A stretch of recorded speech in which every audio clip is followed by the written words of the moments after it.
আমরা নামাজে যা বলি তার অর্থ জানলে আমরা বুঝতে পারবো আমরা নামাজে কি পড়ছি, আর তখন নামাজের অন্য চিন্তা মাথায় আসবে না।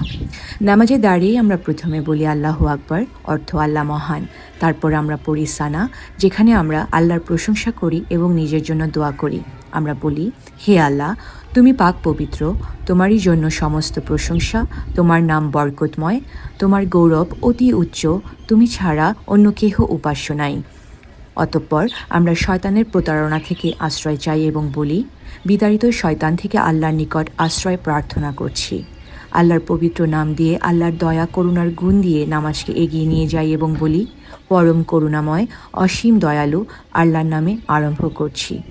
এরপর আমরা সূরা ফাতিহা দিয়ে নামাজ শুরু করি। আমরা বলি, সমস্ত প্রশংসা ও গুণগান একমাত্র আল্লাহর জন্য, যিনি সকল সৃষ্টির পালনকর্তা, যিনি পরম করুণাময় ও অসীম দয়ালু, যিনি বিচার দিনের মালিক। হে আল্লাহ, আমরা একমাত্র তোমারই ইবাদত করি এবং শুধুমাত্র তোমারই সাহায্য প্রার্থনা করি।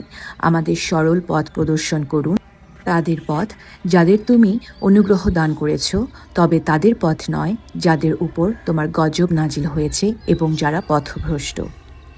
অতঃপর আমরা পড়ি সূরা ইখলাস। বিসমিল্লাহির রহমানির রহিম। বলো, তিনি আল্লাহ এক ও অদ্বিতীয়। আল্লাহ কারো মুখাপেক্ষী নন, সকলেই তার মুখাপেক্ষী। তিনি কাউকে জন্ম দেননি, আর তাকেও জন্ম দেওয়া হয়নি, আর তার কোনো সমকক্ষও নেই। আমিন।